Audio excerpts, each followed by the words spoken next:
పేద ఇంటికి పండుగ తెస్తాడు.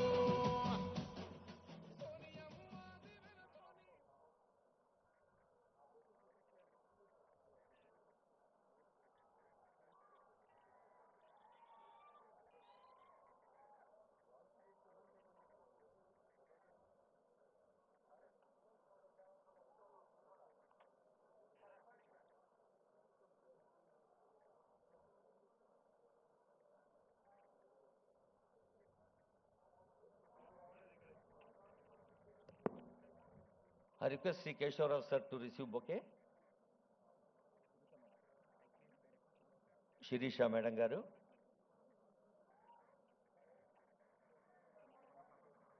Honorable Minister for BC Welfare and Honorable Minister for Transport. Mana VC Garu Engineering Kalashala ఈ ట్రాన్స్పోర్ట్ ఇంజనీరింగ్ సంబంధించిన ప్రత్యేక సబ్జెక్టు వారు పర్సనల్ ఇంట్రెస్ట్తో కూడా పెట్టాలని చెప్పారు. మరి ట్రాన్స్పోర్ట్ మంత్రి గారికి స్వాగతం పలుకుతున్నాం.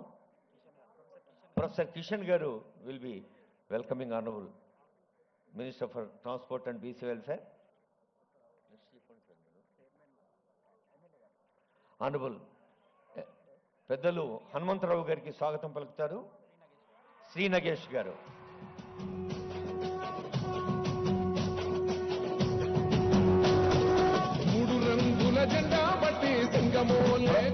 ఆనరబుల్ ఎమ్మెల్యే మల్రెడ్డి రంగారెడ్డి గారికి స్వాగతం. రేవంతన్నా నిగ్గదీసి అడిగే మునగాడు, వీడు భూమిన వానైతాడు, పీద సాదల ధైర్యం వీడు, దొంగ దొరల భరతం పడతాడు.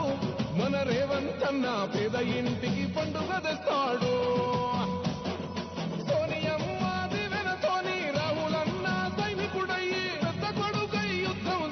సిద్ధమాయే రేవంతన్నా మూడు రంగుల జెండా పట్టి సింగమోలే కదిలినాడు. ఒక్కరో కాంగ్రెస్ సూరీడు, మన రేవంతన్నా నిగ్గదీసి అడిగే మొనగాడు.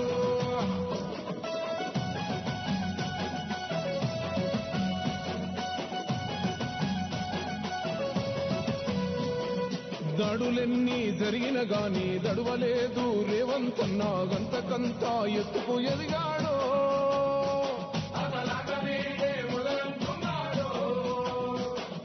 మొక్కనాడు పోలేదు, ఒక్కడయ్యి కొట్లాడాడు, అందుకే పెద్ద నాయకుడయ్యాడు.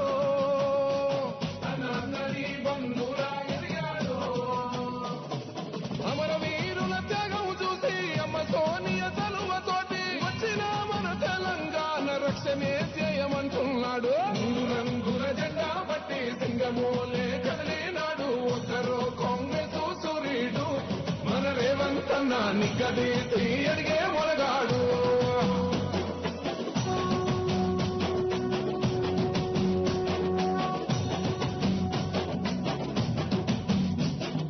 ఓహమంటూ లేనివాడు, అందరినీ కలిపేటోడు, ఆనాటి రోజులు తెస్తాడు.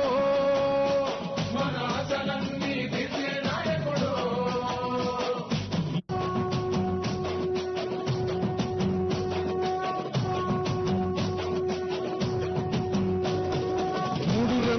జెండా బట్టి సింగమోలే కదిలినాడు. ఒక్కరో కాంగ్రెస్ సూరీడు, మన రేవంతన్నా నిగ్గదీసి అడిగే మొనగాడు.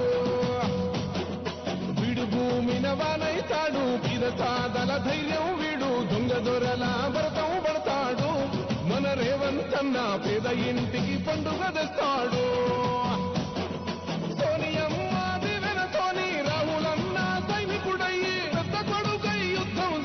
సిద్ధమాయే రేవంతన్నా మూడు రంగుల జెండా పట్టి సింగమోలే కదిలినాడు. ఒక్కరో కాంగ్రెస్ సూరీడు, మన రేవంతన్నా నిగ్గదీసి అడిగే మొనగాడు.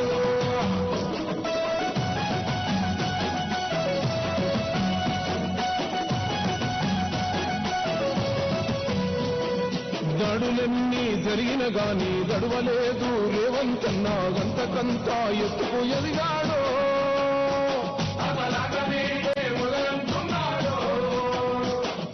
మొక్కనాడు పోలేదు, ఒక్కడయ్యి కొట్లాడాడు, అందుకే పెద్ద నాయకుడయ్యాడు.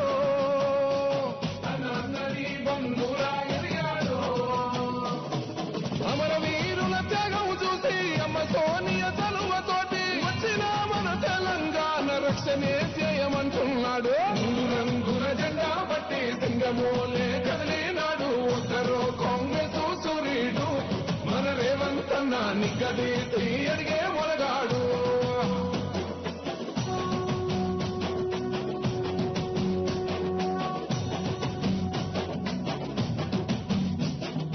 ఓహమంటూ లేనివాడు అందరినీ కలిపేటోడు ఆనాటి రోజులు తెస్తాడు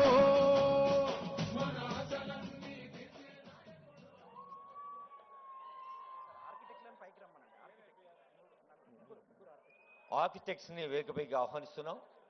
all the young friends, Osmania university అంటేనే ఉద్యమాల అడ్డా, ఉన్నత విద్యలకు గడ్డ, నిత్య చైతన్య పతాక, జాతి గౌరవ గీతిక. ఆగస్టు 25వ తారీఖు ఆనరబుల్ సీఎం గారు వచ్చి మనకు దుందుబి అలాగే భీమా నదులన్నీ ఇక్కడ జ్ఞాన నదులుగా జీవనదులుగా పారుతూ ఉన్నాయి. గంగా, యమున, సరస్వతి, కావేరి, కృష్ణవేణి, మంజీరా, గోదావరి, నవగోదావరి, వాటికి తోడు 2 హాస్టళ్లు మనకు ఆ రోజు విద్యార్థులకు అంకితం చేసిన ఆనరబుల్ సీఎం ఆ రోజు మళ్ళా వస్తా మీతో మాట్లాడుతా అన్నారు. ఇవాళ వచ్చారు. మరి ఈరోజు ఇంకో ప్రత్యేకత ఏంటంటే యావత్ ప్రపంచం తెలంగాణ వైపు చూసింది. నిన్న మొన్న గ్లోబల్ సమ్మిట్ గ్రాండ్ సక్సెస్ అయింది. ఈ 2 సందర్భాల్లో మనమంతా లేచి నిలబడి ఆనందంగా ఆనరబుల్ సీఎం గారికి స్వాగతం పలుకుదాం. All of us please give a big hand. Global summit జిందాబాద్ అంటూ ఇప్పుడు అందరం లేచి నిలబడదాం. నిన్నటి దాకా జయ జయధ్వానాలు తెలంగాణ రాష్ట్ర వ్యాప్తం, గ్లోబల్ సమ్మిట్ తర్వాత జయధ్వానాలు ప్రపంచ వ్యాప్తం. ఇప్పుడు స్టేట్ సాంగ్ జయ జయ హే తెలంగాణ.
గట్టిగా జై తెలంగాణ.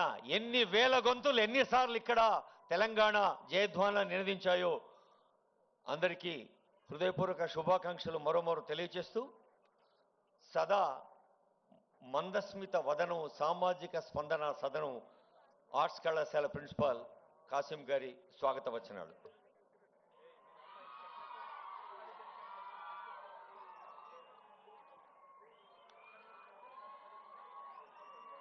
ఈ కార్యక్రమానికి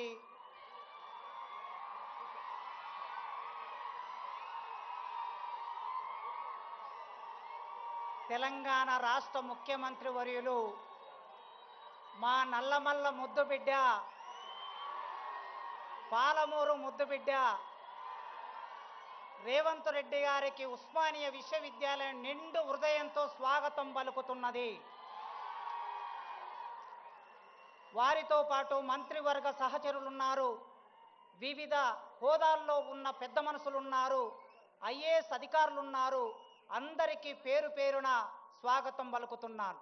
ఆర్ట్స్ కళాశాల తెలంగాణ రక్త మాంసాలతో నిర్మాణమైన ఆర్ట్స్ కళాశాల ముందు చరిత్రలో 1965లో ఈ దేశ ప్రధానమంత్రి ఇందిరాగాంధీ గారు ఈ ఆర్ట్స్ కాలేజీ మెట్లనెక్కారు. ఆ తర్వాత మొదటి ముఖ్యమంత్రి ఈ ఆర్ట్స్ కాలేజీ మెట్లెక్కారు రేవంత్ రెడ్డి గారు.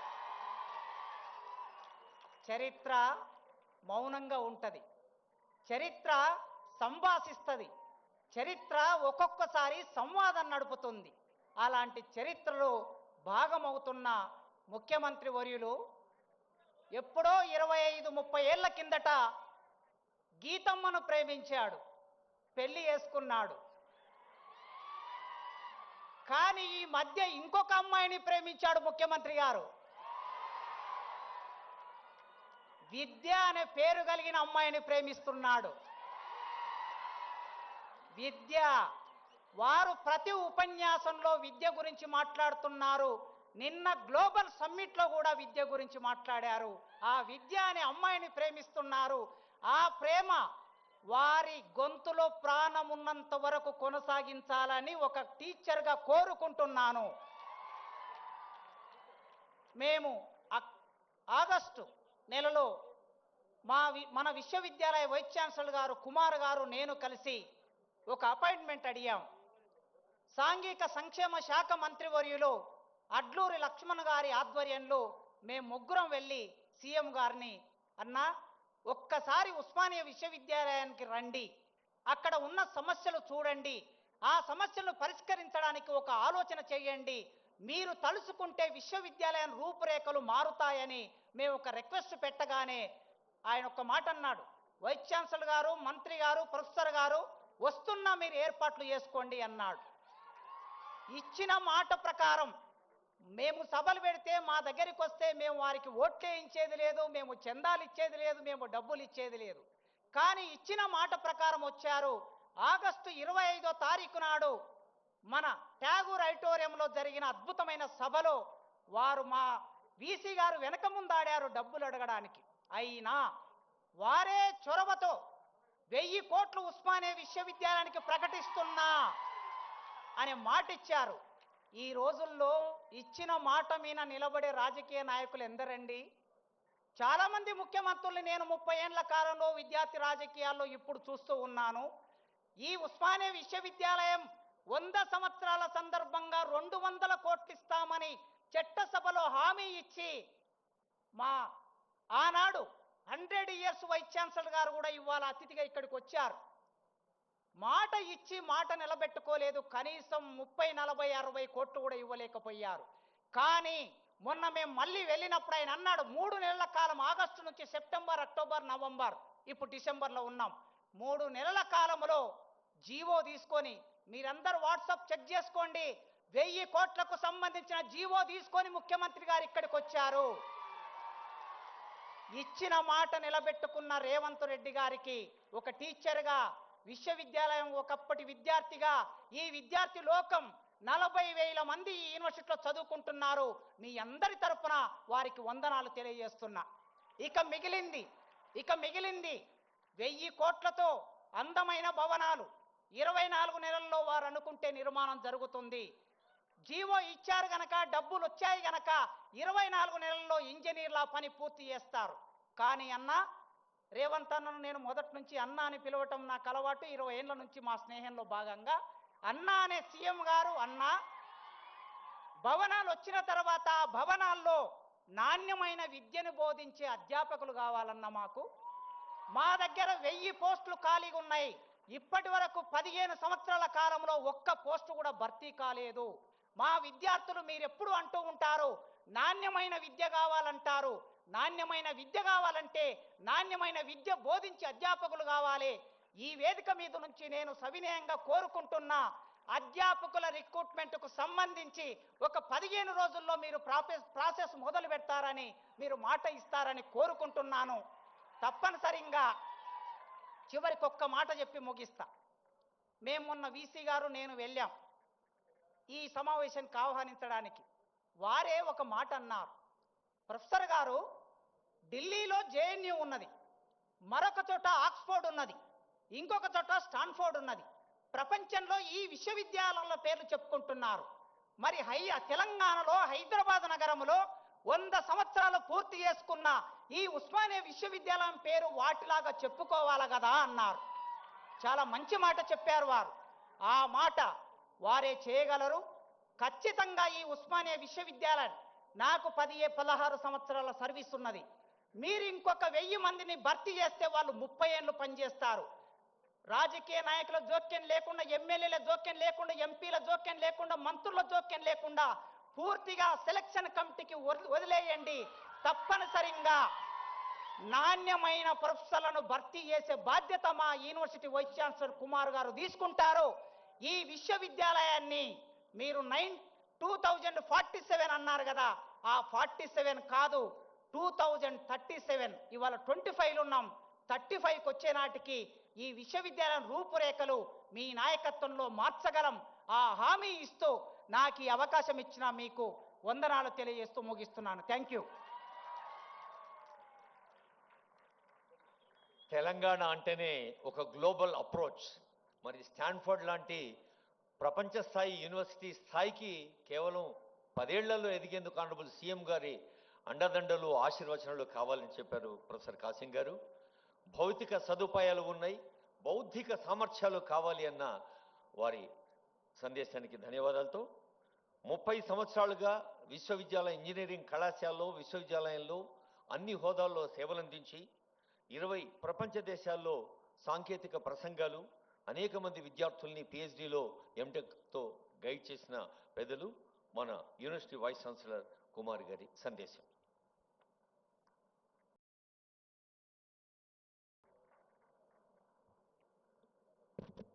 అందరికీ నమస్కారం. ఉస్మానియా విశ్వవిద్యాలయ icon arts college building Telangana రాష్ట్ర అస్తిత్వ చిహ్నం, ప్రత్యేక తెలంగాణ రాష్ట్ర ఉద్యమ కేంద్రం, ఉద్యమాలే కాదు ఉపాధి అవకాశాలకు అడ్డా, 108 ఏళ్ల సుదీర్ఘ తెలంగాణ విద్యా వారసత్వానికి నిలువెత్తు రూపం, ప్రతిష్టాత్మక ఆర్ట్స్ కళాశాల వేదికగా ఉస్మానియా విశ్వవిద్యాలయాన్ని ప్రపంచ స్థాయి విద్యా కేంద్రంగా తీర్చిదిద్దేందుకు సంకల్పం తీసుకున్నారు మన గౌరవ ముఖ్యమంత్రి గారు. విద్యా రంగాన్ని కొత్త పుంతలు తొక్కించాలని, ప్రపంచంలో ఎక్కడికెళ్ళినా మన విద్యార్థులు రాణించాలని, ఓయూ విద్యార్థులు అత్యున్నత స్థాయిని అధిష్ఠించాలని నిరంతరం శ్రమిస్తున్న గౌరవ శ్రీ రేవంత్ రెడ్డి గారికి 3,60,000 ఉస్మానియా విద్యార్థుల పక్షాన, 20,000 మంది క్యాంపస్ విద్యార్థుల పక్షాన, లక్షలాది మంది ఓయూ పూర్వ విద్యార్థుల పక్షాన, అధ్యాపకులు, ఉద్యోగుల తరఫున ఘన స్వాగతం పలుకుతున్నాం సార్. ముఖ్యమంత్రి సలహాదారు శ్రీ కేశవరావు గారు, అలాగే వేదికను అలంకరించిన అందరూ మంత్రివర్యులు, పెద్దలు, ఇతర పెద్దలకు అందరికి కూడా వెల్కమ్ చెప్తున్నాను.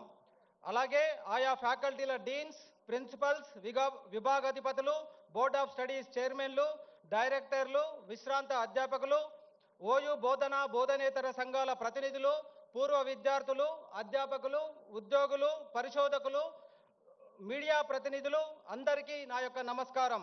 ఇవాల్టి ఈ కార్యక్రమానికి హాజరైన ప్రతి ఒక్కరూ ఓ చారిత్రక సందర్భంలో భాగస్వాములు. సుదీర్ఘ విరామం తర్వాత స్వయంగా ప్రభుత్వమే ఉస్మానియా విశ్వవిద్యాలయానికి వచ్చి సమస్యలు పరిష్కరిస్తామని చెప్పడం మనమంతా సంతోషించదగ్గ పరిణామం. కేవలం 6 నెలల వ్యవధిలోనే రాష్ట్ర ముఖ్యమంత్రి గారు రెండోసారి ఓయూ పర్యటిస్తున్నారు. అది కూడా అత్యంత సాదా సీదాగా.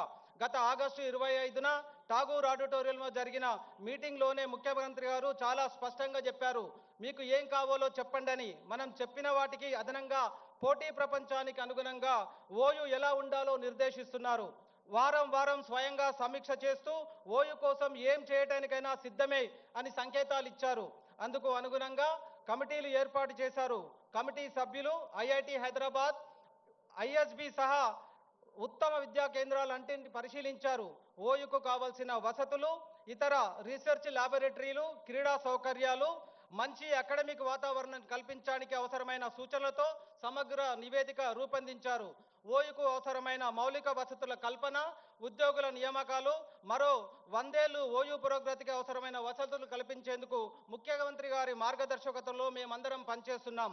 1000 కోట్ల నిధులే కాదు, దిశ దశ ఉన్న ప్రతి అవసరాన్ని తీరుస్తామని, తెలంగాణ విద్యా వ్యవస్థ బాగు కోసం, విద్యార్థుల భవిష్యత్తు కోసం ఎంతైనా ఖర్చు పెట్టేందుకు సిద్ధంగా ఉన్నామని ముఖ్యమంత్రి గారు పదే పదే చెబుతున్నారు. ప్రస్తుత పరిస్థితుల్లో ఉస్మానియా విశ్వవిద్యాలయం నడపడం అంటే కత్తి మీద సాము లాంటిదే. ముఖ్యమంత్రి గారి ధైర్యం, చొరవ, దిశానిర్దేశంతో, ప్రగతిశీల నిర్ణయాలతో ఓయూను ఉరకలెత్తిచ్చే సాహసం చేస్తున్నాం. సహజంగానే మంచి పనులు చేసేటప్పుడు కొద్దిమంది మనల్ని లేనిపోని వివాదాల్లోకి లాగుతుంటారు. కానీ మా ఫోకస్ అంతా ఓయూ అభివృద్ధిపైనే. యూనివర్సిటీ ప్రతిష్టను పునరుద్ధరించే ఈ క్రమంలో విద్యార్థి అభివృద్ధి కేంద్రంగా అకాడమిక్ గా తీసుకుంటున్న కొన్ని చర్యలపైన ఇబ్బంది కలిగితే దాన్ని గాయంగా కాకుండా దానిని చికిత్సలో భాగంగా చూడండి అని మనవి చేస్తున్నాము. శతాబ్దానికి పైగా తెలుగు రాష్ట్రాలకు, తెలంగాణ ప్రాంతానికి విజ్ఞాన వికాసాన్ని అందిస్తున్న ఉస్మానియా విశ్వవిద్యాలయాన్ని కాపాడుకోవడం అంటే మనల్ని, మన తెలంగాణను కాపాడుకోవడమే. విశ్వవిద్యాలయం ప్రగతి, ఇక్కడ విద్యార్థుల ప్రతిభ, తెలంగాణ ఆవిర్భావం, రాష్ట్ర పునర్నిర్మాణం, ఆయా రంగాల్లో ఓయూ విద్యార్థుల భాగస్వామ్యాన్ని గుర్తు చేసుకోవాల్సిందే.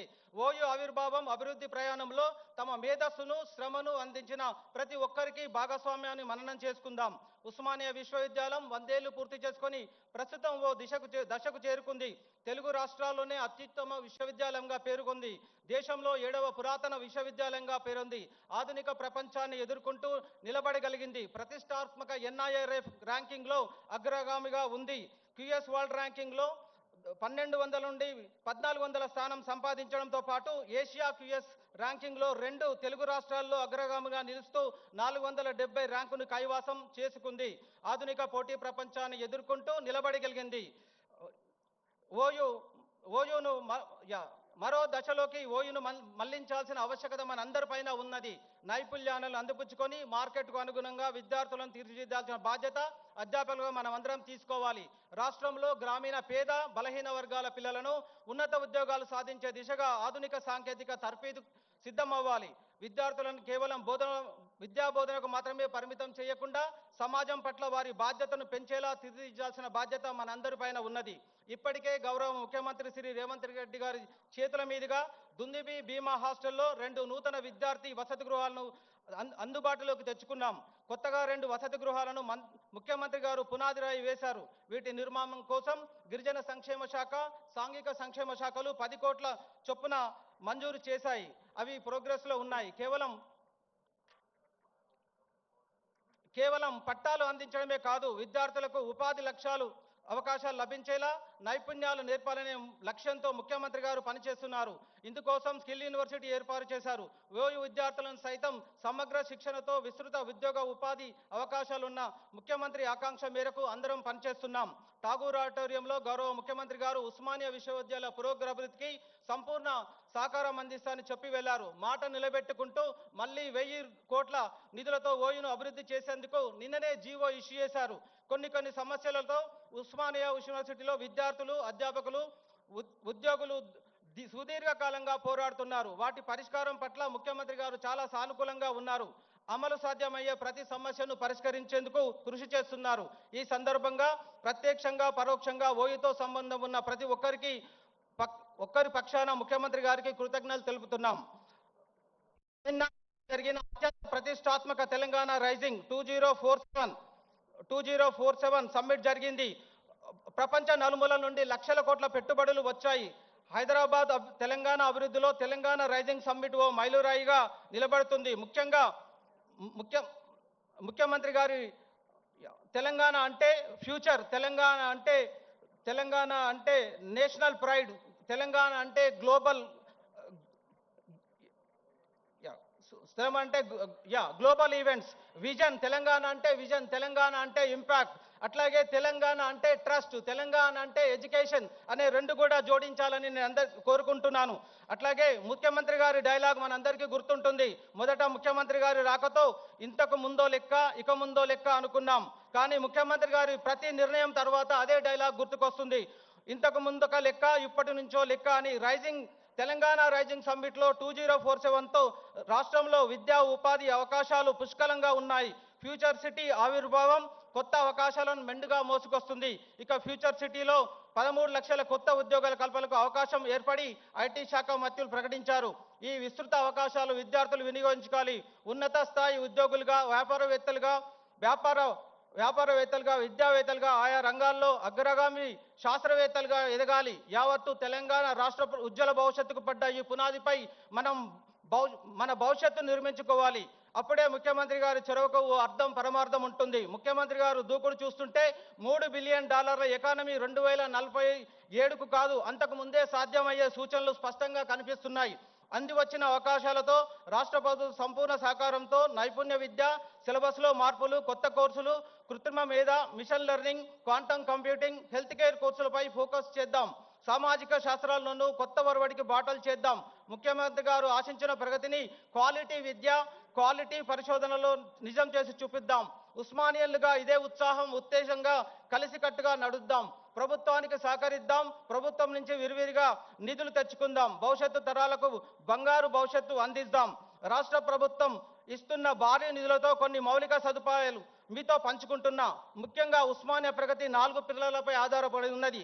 అది quality education, quality academics, research, infrastructure and innovation.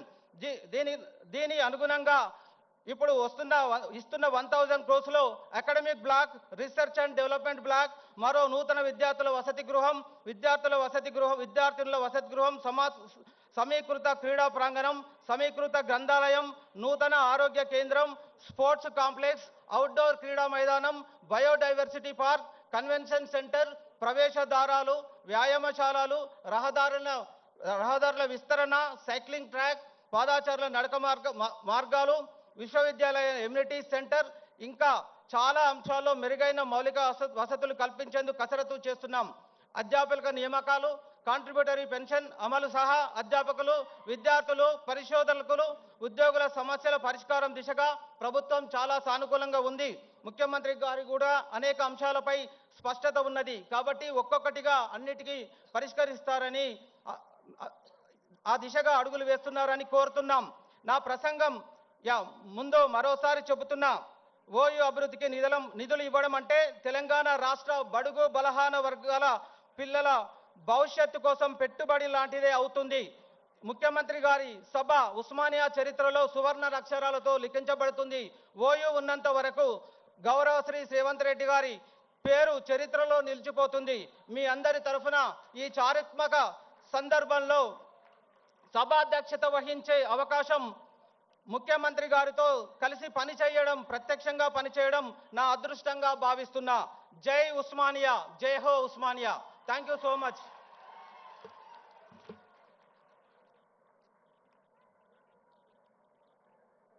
Osmania విద్యా వాటిక అక్షయ విజ్ఞాన పీఠిక ఉత్సాహంగా ముందుకు సాగదామని పిలుపొందించిన వీసీ గారికి ధన్యవాదాలతో ఇప్పుడు ఆనరబుల్ సీఎం గారు చేతుల మీదుగా మీరందరూ మనమందరం ఎదురు చూస్తున్న 1000 కోట్ల నిధుల జీవో ఇప్పుడు విద్యార్థులకు అంకితం చేస్తారు.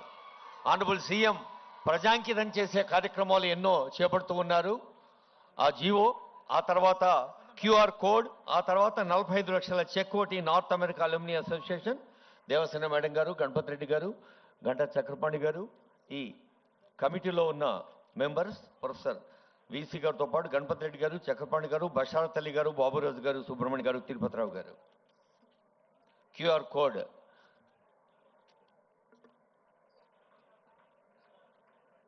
సాంకేతిక సౌలభ్యాన్ని మనం సద్వినియోగం చేసుకుంటూ ముందుకు సాగాలి.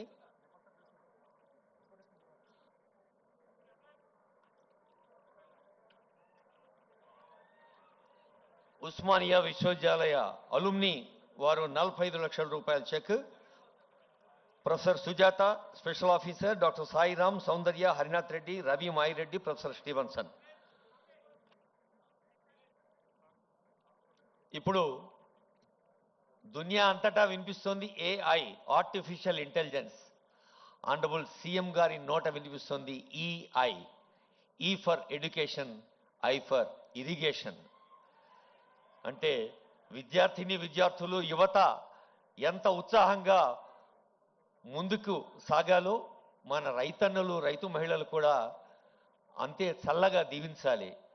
ఈఐకి తోడుగా సి ఫర్ కమ్యూనికేషన్. హైదరాబాద్ మహానగరమైన, పరిసరాల్లో ఉన్న నగరాలు, పట్టణాలైన, తెలంగాణ నలుమూలల విస్తరించిన పచ్చని పల్లెలైన, చక్కని పర్యావరణంతో తెలంగాణ 4 కోట్ల జనాభా అన్ని వేళలా అందరూ ఆనందంగా ఉండాలి. ఆ ఆనందం మన గ్లోబల్ సమ్మిట్ రెట్టింపు చేసింది. ఆ గ్లోబల్ సమ్మిట్ విజయవంతం అయిన సందర్భంగా మరోమారు మా విద్యార్థులు, యువకులు తమ ఆనందాన్ని వ్యక్తం చేయవలసిందిగా కోరుతూ ఆనరబుల్ సీఎం గారి సందేశం.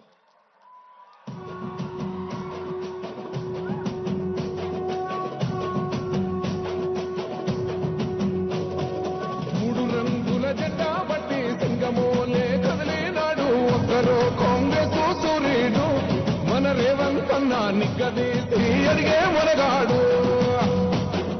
వీడు భూమిన వానైతాడు, కిరసాదల ధైర్యం వీడు, దొంగ దొరల భరతం పడతాడు. మన రేవంత్ అన్న పేద ఇంటికి పండుగ తెస్తాడు.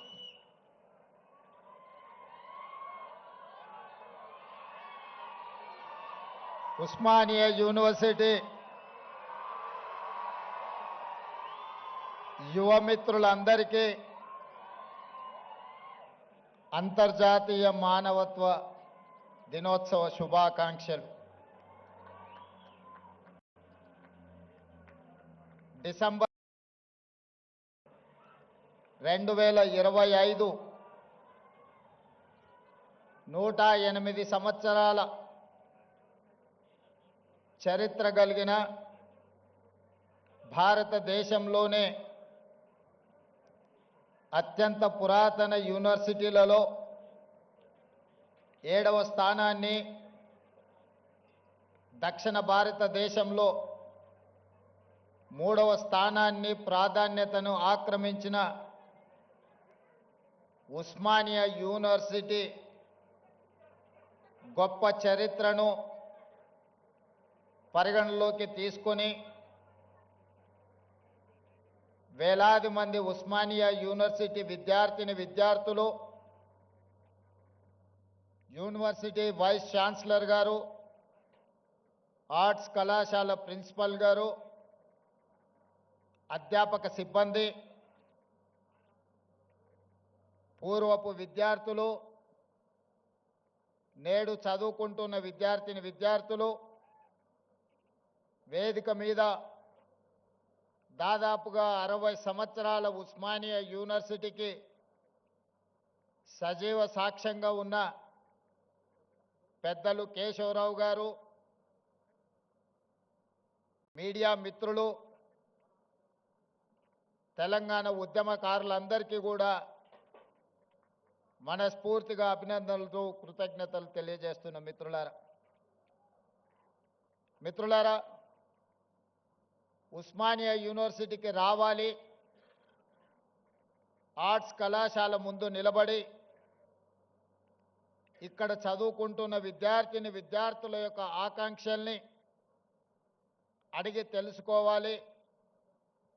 ఒకనాడు తెలంగాణ ఉద్యమ సందర్భంగా ఈ వేదిక మీద నుంచే స్వరాష్ట్ర ఆకాంక్షను బలంగా వినిపించి 4 కోట్ల తెలంగాణ ప్రజల యొక్క ఆకాంక్షను ఈనాడు సాధించిన తెలంగాణ రాష్ట్రంలో సమస్యలు పరిష్కారం అయినవా లేదా, ఒకనాటి తెలంగాణ చరిత్రను భవిష్యత్ ప్రణాళికలుగా మార్చుకొని నిర్ణయాలు తీసుకోవాలని మీ అందరినీ కలవాలని నిర్ణయించుకున్నా. ఆ సందర్భంగా కొంతమంది మిత్రులు కలిసి సూచన చేసినప్పుడు ముఖ్యమంత్రి గారు చాలా ధైర్యం చేస్తున్నారు. ఉస్మానియా యూనివర్సిటీలో ప్రజాప్రతినిధులను రాష్ట్ర మంత్రివర్గాన్ని లేదా ముఖ్యమంత్రి గారిని అడ్డుకునే ఒక చరిత్ర ఉన్నది, మీరెందుకు ధైర్యం చేస్తున్నారు అని నన్ను అడిగారు. అంటే వారికి ఒక్క మాట చెప్పిన, నాది ధైర్యం కాదు, నాది అభిమానం. మా సోదరులు, మా తమ్ముళ్ళు, మా చెల్లెండ్లు తెలంగాణ భవిష్యత్తుకు పునాదులు వేసే మా యువమిత్రులు ఉన్న ఉస్మానియా యూనివర్సిటీ ఆర్ట్స్ కళాశాల దగ్గరికి వెళ్ళడానికి ధైర్యం కాదు కావాల్సింది, అభిమానం కావాలి. గుండెల నిండా అభిమానాన్ని నింపుకొని ఈనాడు ఈ ఆర్ట్స్ కళాశాల ముందు నిలబడి మన భవిష్యత్ ప్రణాళికలను రచించుకోవడానికి నేను ఇక్కడికి రావడం జరిగింది. అదేవిధంగా ముఖ్యమంత్రిగా మీరందరూ అందించిన అధికారంతో నాకు చాలా సిబ్బంది అందుబాటులో ఉంటారు. ఎక్కడికి వెళ్తున్నా అక్కడ ఏం మాట్లాడాలో పేజీలకు పేజీలు, పుస్తకాలకు పుస్తకాలు రాసిచ్చి ఐఏఎస్ పరీక్షకు ప్రిపేర్ అయినట్టుగా ఉపన్యాసాలకు మమ్మల్ని ప్రిపేర్ చేస్తుంటారు వాళ్ళు. ఇంత కట్ట కాగితాలు నాకు తెచ్చిండ్రు. ఉస్మానియా యూనివర్సిటీకి వెళ్తున్నారు కదా, ఇవన్నీ మీరు చదువుకోండి అని. నేను ఒక్క మాట చెప్పిన, చదువుకొని మాట్లాడితే ఉస్మానియా యూనివర్సిటీకి వెళ్ళడం శుద్ధ దండగా. నా మనసులో ఏముందో, నా జీవితంలో 56 సంవత్సరాల అనుభవం, నల్లమల అటవీ ప్రాంతంలో ఉన్న ఒక మారుమూల పల్లె నుంచి, వ్యవసాయ కుటుంబం నుంచి వచ్చిన నేను ప్రభుత్వ పాఠశాలలో చదువుకొని గ్రామీణ వాతావరణంలో పెరిగి గ్రామీణ వాతావరణంలో ఉన్న పేదరికాన్ని, కుల వివక్షను, జాతి వివక్షను, సమస్యలతో కొట్టుమిట్టాడుతున్న వెనుకబడిన ప్రాంతాలలో పెరిగిన వాణ్ణి. నాకు కొత్తగా మీరు రాసిచ్చి, నాకు చదువుపిచ్చి, చదువు నేర్పించి మా తమ్ముళ్ళ మా చెల్లెళ్ళ ముందల మాట్లాడించడానికి ప్రయత్నం చెయ్యకండి. నాకు ఏమనిపించిందో, నా కళ్ళతో ఏమి చూశానో, నాకు ఈనాడు అవకాశం వస్తే ఏమి పరిష్కరించాలనుకుంటున్నానో వాటిని నేను మాట్లాడతాను. వాటి నుంచి విద్యార్థుల సూచనలు తీసుకొని తెలంగాణ మేధావుల యొక్క అనుభవాలను రంగరించి ఈ విశ్వవిద్యాలయాన్ని అంతర్జాతీయ ప్రమాణాలతో తీర్చిదిద్దాలని ఈనాడు ఒక మంచి సంకల్పంతోని, ఆలోచనతోని నేను ఇక్కడికి రావడం జరిగింది. మిత్రులారా, ఈ ప్రాంతానికి నేను నిన్న చెప్పిన, ఇవాళ కూడా నేను చెప్పదలుచుకున్నా. గ్లోబల్ సమ్మిట్ వేదిక మీద ప్రపంచ స్థాయి ప్రముఖులు అందరూ హాజరైన వేదిక మీద నుంచి నేను ఒక అంశాన్ని ప్రస్తావించిన. ఈ దేశంలో తెలంగాణ ప్రాంతానికి, ఈ భూమికి, ఈ గాలికి, నీరుకి ఒక చైతన్యం, ఒక పౌరుషం ఉన్నది. ఈ చైతన్యం, ఈ పౌరుషానికి చదువుతో సంబంధం లేదు. ఎవడైతే మన మీద ఆధిపత్యం చెలాయించాలనుకుంటాడో, మనల్ని అదిమిపెట్టి మన మీద తన ఆధిపత్యాన్ని నిరూపించాలని అనుకుంటాడో అప్పుడు పోరాటం పుట్టుకొస్తుంది తెలంగాణ గడ్డ మీద నుంచి అని నేను చెప్పా. ఆనాడు దండకారణ్యంలో పుట్టిన కొమరం భీముడు పీజీలు, పిహెచ్డీలు చదవలేదు. సామాన్యుల గుండె చప్పుడుని అర్థం చేసుకున్నాడు. కొమరం భీముడు ఆనాడు జల్ జమీన్ జంగల్ అనే ఒక నినాదాన్ని ఆనాటి పాలకుల మీద, ఆధిపత్యం చెలాయించిన వాళ్ళ మీద ఉద్యమాన్ని ఊపిరిగా తీసుకొని పోరాటాన్ని పునాదిగా వేసుకొని మర పిరంగులై పేలితే ఆనాటి పాలకులకు గజగజలాడినరు. అటవీ ప్రాంతంలో పుట్టిన అడవి బిడ్డ, ఆదివాసి బిడ్డ ఆధిపత్యాన్ని సహించలేదు అంటే ఈ నేలకున్న చరిత్ర ఎలాంటిదో నేను అంతర్జాతీయ ప్రముఖులకు చెప్పదలుచుకున్నా. ఆ తర్వాత నిజాములు, రజాకర్లు ఈ ప్రాంతం మీద ఆధిపత్యం చెలాయించడమే కాకుండా వారి రాచరికాన్ని నిలుపుకోవడానికి రాక్షస కృత్యాలకు పాల్పడుతూ ఈ తెలంగాణ ప్రజల మీద దాష్టికాన్ని ప్రదర్శించారు. ఆనాడు చదువుతో సంబంధం లేని దొరల గడీలలో వాళ్ళ పాదాల కిందతో నలిగిపోతున్న సందర్భంగా రైతులంతా ఏకమై సాయుధ రైతాంగ పోరాటాన్ని నిర్మించి భూమి కోసం, భుక్తి కోసం, విముక్తి కోసం ఆకాశమంత ఎత్తున ఉద్యమాన్ని చేపట్టిన చాకలి ఐలమ్మ, దొడ్డి కొమరయ్య ఇలాంటి పోరాట యోధులు మనుల కోసమో, మాణిక్యాల కోసమో, మక్తాల కోసమో, జమీన్ల కోసమో, జాగీర్దార్ భూముల కోసమో కొట్లాడాలి. వాళ్ళ మీద ఆధిపత్యం చెలాయిస్తున్న దొరల గడీల మీద పిరంగులై పేలి గడీలను నేలమట్టం చేసి మనకు ఒక స్వతంత్రాన్ని సిద్ధింపజేసిండ్రు. సాయుధ రైతాంగ పోరాటం అది. ఆ తర్వాత ఉమ్మడి రాష్ట్రంలో మంచి జరుగుతుందని, సామాజిక సమస్యలు పరిష్కారం అవుతాయని, తద్వారా మన జీవన ప్రమాణాలు పెరుగుతాయని 6 దశాబ్దాలు ఎదురు చూసినాం. ఆశించిన ఆకాంక్షలు, మన ఆలోచనలు నీరు గారిపోవడంతో ఇక పోరాటమే ఊపిరిగా, ఈ పోరాటం ద్వారా అయినా మన సమస్యలు శాశ్వతంగా పరిష్కారం కావాలి, ఇక దానికోసం నడుము బిగించాలని ఉస్మానియా కాకతీయ యూనివర్సిటీల విద్యార్థులు నడుము బిగించారు. మొదటి దశ తెలంగాణ ఉద్యమం కావచ్చు, మలి దశ తెలంగాణ ఉద్యమం కావచ్చు. మొట్టమొదట దండకారణ్యంలో ఒక విప్లవం పుడితే రెండవసారి నల్గొండ లాంటి జిల్లాలలో, గ్రామాలలో భూమి కోసం, భుక్తి కోసం, విముక్తి కోసం పోరాటాలు పుట్టినాయి. మూడవసారి ఈ ప్రజల గుండె చప్పుడు తెలంగాణకు గుండెకాయ లాంటి ఉస్మానియా యూనివర్సిటీ వేదిక మీద నుంచి ఇక్కడి విద్యార్థులే పోరాటానికి నడుము బిగించి మొదటి దశ తెలంగాణ ఉద్యమాన్ని ముందుకు నడిపించారు. ఆనాడు తెలంగాణ ఉద్యమ సమస్య శాశ్వత పరిష్కారం జరగకపోవడం వల్ల వందలాది మంది ఈ యూనివర్సిటీలో చదువుకున్న విద్యార్థులు అడవి బాట పట్టిర్రు, నక్సల్ బరి ఉద్యమాలను నడిపించారు. అందులో నుంచి పుట్టుకొచ్చిన వాళ్ళే గద్దరన్న లాంటి వాళ్ళు ఎంతోమంది ఈ సమాజానికి దిక్సూచులైన వాళ్ళే కాదు.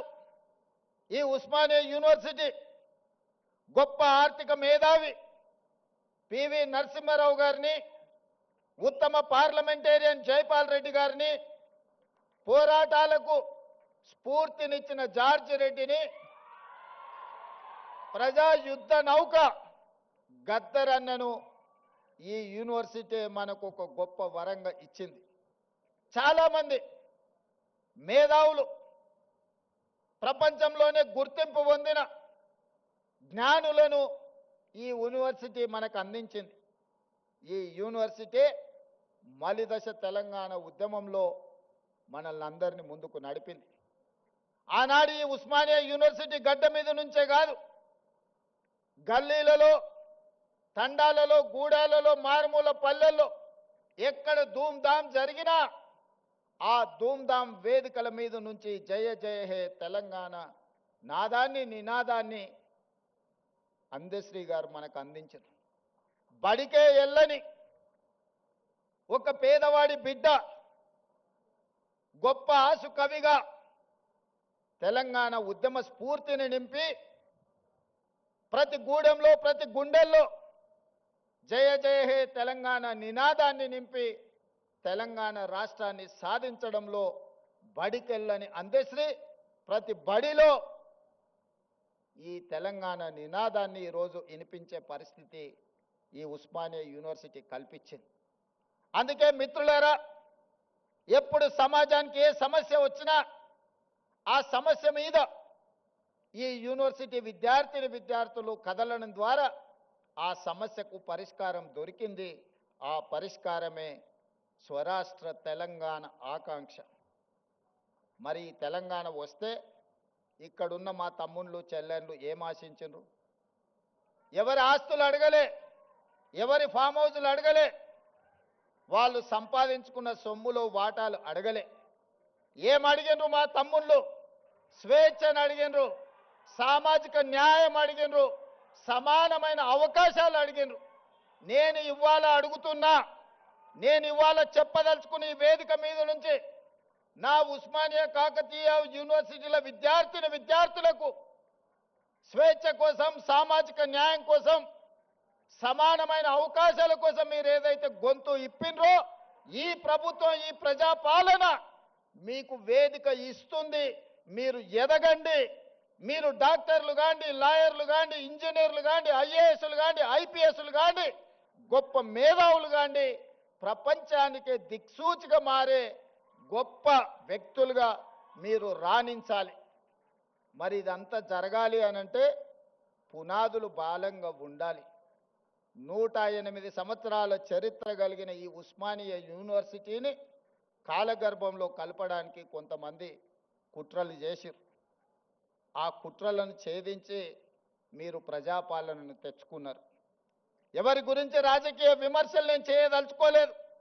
2 ఏళ్ల నుంచి మాట్లాడుతున్నారు కొంతమంది. కొన్నిసార్లు నాకు అనుమానం వస్తుంది, తెలంగాణ పట్ల, ప్రభుత్వ విద్య పట్ల వీళ్లకు అవగాహన ఉన్నదా లేదా అని. వాళ్ళు అంటారు, రేవంత్ రెడ్డి గవర్నమెంట్ స్కూల్లో చదువుకున్నాడు, గ్రామీణ ప్రాంతంలో నుంచి వచ్చిండు, ఈయనకు పరిపాలన చేత కాదని. ఒక్క విషయమైతే నేను చెప్పదలుచుకున్న, ఉస్మానియా ఆర్ట్స్ కళాశాల ముందు నుంచి నేను గుంటూరులో చదువుకోలేదు మిత్రులారా. నేను గుంటూరులో చదువుకోలే. గూడు పుటాని నాకు తెలియదు. నల్లమల్ల అడవుల్లో నుంచి వచ్చిన క్రూర మృగాలను చూసినను, సాధు జంతువులను చూసినను, పేదవాడి సమస్యలను చూసినను. పుట్టినప్పటి నుంచి దళితులతోని, గిరిజనులతోని, బలహీన వర్గాలతోని, మైనారిటీలతోని కలిసిమెలిసి పెరిగిన వాళ్ళ సమస్యలు చూసిన. నాకు కొత్తగా అక్కర్లేదు. గుంటూరులో చదువుకున్న వాళ్ళకు పేదరికం చూడాలంటే మెర్సిడీస్ బెంజ్ కారుల్లో పోయి ఎక్స్కర్షన్ లాగా, ఓహో పేదరికం ఇట్లుంటుందా, మీ భూమి మీ మట్టి అట్లుంటుందా, మీకు చిరిగిపోయిన బట్టలు ఇట్లుంటాయా, మేము ఎప్పుడు చూడలేదని వాళ్ళకు పేదరికం ఇట్లుంటుందని ఒక ఎక్స్కర్షన్ లాగా ఉండొచ్చు. ఒకప్పుడు బ్రిటన్ ప్రైమ్ మినిస్టర్ని, ఇతర ప్రైమ్ మినిస్టర్లను ఈ రాష్ట్రానికి తెచ్చినప్పుడు మా పాలమూరు పేదరికాన్ని చూపించడానికి వాళ్ళని అక్కడికి తీసుకొచ్చేటోళ్ళు. ప్రదర్శనలో మా పేదరికాన్ని వాళ్ళ ముందర పెట్టేటోళ్ళు. చూడు మేము ఎంత వెనుకబడి ఉన్నామో, మేము ఎట్లా అడుక్కొని తింటున్నామో, ఎట్లా వలసలు పోతున్నామో, మా మీద జాలి పడండి అని. ఆనాటి పాలకుల ఆలోచన అది. ఇతర దేశాలకు వెళ్ళి వచ్చినామని చెప్పుకునే వాళ్ళు, మేము గుంటూరులో చదువుకున్నాం, మేము పూనాలో చదువుకున్నాం, మేము అమెరికాలో చదువుకున్నామని ఉపన్యాసాలు ఇవ్వడం ద్వారా సమాజానికి ఏం చెప్పదలుచుకున్నారో నాకు తెలియదు. కానీ నేను స్పష్టంగా గ్రామీణ ప్రాంతంలో వ్యవసాయ కుటుంబం నుంచి వచ్చిన నేను ప్రభుత్వ పాఠశాలలో నేను చదువుకున్నా, ప్రభుత్వ కళాశాలలో నేను చదువుకున్నా. నాకు భాష గొప్పగా రాకపోవచ్చు, కానీ ప్రజల యొక్క మనసును తెలుసుకునే విద్య నాకు వచ్చు. పేదవాడు ఏం అడుగుతాడు, ఏం ఆలోచన చేస్తాడు, పేదవాడు ప్రభుత్వం నుంచి ఏం ఆశిస్తాడు, ఒక చదువుకునే పిల్లవాడికి ఏమి కావాలి, ఆ పిల్లవాడు చదువుకుంటే ఈ సమాజానికి ఏ రకంగా ప్రయోజనం ఉంటుంది అనేది నాకు తెలుసు. అందుకే ఇవాళ ఎవరు వచ్చినా, ఎవరు ఎన్ని రకాల ప్రాధాన్యతలు ఇచ్చుకున్నా, మొట్టమొదటి ప్రధానమంత్రి పండిత్ జవహర్లాల్ నెహ్రూ గారు స్వతంత్రం వచ్చిన తర్వాత ప్రధానమంత్రిగా బాధ్యతలు చేపట్టేటప్పుడు మహాత్మా గాంధీ గారిని కలిసిండు. బాబూజీ, నేను ప్రధానమంత్రిగా బాధ్యత తీసుకుంటున్నా, మీరు నాకు ఇచ్చే సలహా ఏమిటి అని. మహాత్మా గాంధీ గారు ఒక మాట చెప్పారు, పరిపాలనలో నువ్వు తీసుకునే నిర్ణయం తీసుకునే ముందు నీ నిర్ణయం పేదవాళ్లకు నిస్సహాయులకు ఏ విధంగా ఉపయోగపడుతుందో ఆలోచన చేసి నీ కళ్ళ ముందు ఆ పేదవాడిని నిస్సహాయాన్ని గుర్తు తెచ్చుకున్న తర్వాత నువ్వు నిర్ణయం చెయ్యి, తప్పకుండా పేదలకు నిస్సహాయులకు అది ప్రయోజనం చేకూరుతుంది అని. ఆ స్ఫూర్తి ఈనాడు మేము తలుసుకున్న మా ప్రభుత్వం తీసుకునే ఏ నిర్ణయమైనా పేదవాడికి ఏ విధంగా ఉపయోగపడబోతుందో, నిస్సహాయులకు ఏ విధంగా సహాయాన్ని అందించబోతుందో, నిలబడడానికి శక్తి లేని వాళ్ళను నిటారుగా సొంత కాళ్ళ మీద నిలబెట్టడానికి అవసరమైన ప్రణాళికల్ని మా ప్రభుత్వం నా సహచర మంత్రివర్గంలో అందరం కలిసి ఈనాడు నిర్ణయం తీసుకుంటున్నాం. అందులో భాగంగానే ఉస్మానియా యూనివర్సిటీకి ఆగస్టులో వచ్చినప్పుడు నేను చెప్పిన, ఒక ఆయన సవాలు విసిరిండు, శాతనైతే ఆర్ట్స్ కాలేజ్ దగ్గర పోయిరా అని. నేను వాళ్ళలాగా దొంగను కాదు, ఫామ్ హౌజులు కట్టుకోలేదు, గడీల లాంటివి నిర్మించుకోలేదు. ఉన్నదేదో నాకున్నది, నా కష్టంతో నా శక్తితోని సమాజంలో గౌరవంతో ఇంత దూరం వచ్చిన. ప్రజలు ఆశీర్వదించారు, ప్రజల అభిమానంతో గుండెల్లో పెట్టి చూసుకున్నారు. 2006న ఒక జిల్లా పరిషత్ మెంబర్గా రాజకీయాలలో చిన్న పదవిలో నా ప్రయాణం మొదలైంది. నేను జిల్లా పరిషత్ మెంబర్ అయినప్పుడు పెద్దగా ఏం ఆలోచన చేయలే, కానీ ఏదైనా చెయ్యాలని ఒక సంకల్పం పెట్టుకున్నా. ప్రజలు ఆశీర్వదించారు. జడ్పీటీసీ అయినా, ఎమ్మెల్సీ అయినా, ఎమ్మెల్యే అయినా, ఎంపీ అయినా ఈనాడు ఈ దళితులు, ఆదివాసీలు, గిరిజనులు, బలహీన వర్గాలు, మైనారిటీ సోదరులు, రైతులు, మహిళలు, యువకులు నిండు మనసుతో ఆశీర్వదిస్తే ఈ రాష్ట్రానికి ముఖ్యమంత్రి అయి మీ సోదరుడిగా ఆర్ట్స్ కళాశాల ముందు నిలబడ్డా. ఇంతకంటే గొప్ప అవకాశం జీవితంలో ఎవరికైనా వస్తుందా? లక్షలాది మంది, కోట్లాది మంది కోరుకుంటారు ఈ పదవి, కానీ అవకాశం ఏ ఒక్కరికో వస్తుంది. మీరందరు కలిసి ఈ అవకాశం నాకు ఇచ్చిండ్రు. అందుకే చరిత్రలో శాశ్వతంగా నిలబడే కొన్ని మంచి పనులు నేను చేయదలుచుకున్నా. చరిత్ర సజీవ సాక్షిగా నిలబడాలి. చాలా మంది 2 ఏళ్లలో నువ్వేం చేసినవయ్యా, మేం చూడు 10 ఎకరాలలో ముఖ్యమంత్రి బంగళా కట్టుకున్నాం, 25 ఎకరాలలో పాలించనికే సచివాలయం కట్టుకున్నాం. తెలంగాణ ప్రజలే కాదు, ఆలు మొగళ్ళ మధ్యలో కూడా నిఘా పెట్టడానికి కమాండ్ కంట్రోల్ రూమ్ కట్టుకున్నాం. 1,00,000 కోట్లు పెట్టి కాళేశ్వరం కట్టుకున్నాం. మేము చూడు ఎన్ని కట్టినామని ఒక 4 చెప్పిరాలు. వాళ్ళు చేసిన శాన్నే కానీ ఓ 4 ఎప్పుడు చర్చిస్తారు. నేనేం చెప్పినాయా అంటే నేను కూడా 4 చేసిన. తెలంగాణ రాష్ట్రం వచ్చిన తర్వాత ప్రతి బడిలో, గుడిలో వినిపించవలసిన జయ జయ హే తెలంగాణని మీరు తొక్కి పెడితే రాష్ట్ర గీతంగా మార్చిన నేను.